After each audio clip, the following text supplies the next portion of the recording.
Нөгөө оюутан хүүхдүүд чинь бид нар бүгдээрээ л нөгөө Монголоо санаал, эх орноо санаал сургуулаа төгсөөл буцна гээл те.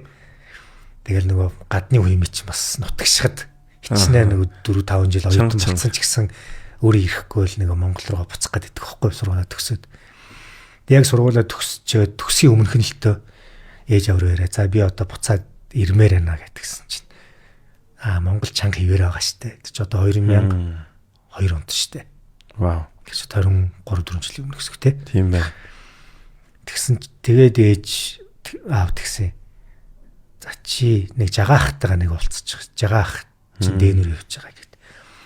Тэгээ жагаах нь болохоор одоо дефакто жаргал сайхан гохгүй юу? Тийм байна. Тэгээ жагаахтайгаа нэг кофе уугаад уулзчих. Тэг тэр үед жаргал сайхан гоо банкны CEO байсан. Хас үгүй би аль банкыг мартчихжээ. Тийм. Капитрон банкны CEO байсан бахаа да. Капитрон уу, капитал уу, кредит үү?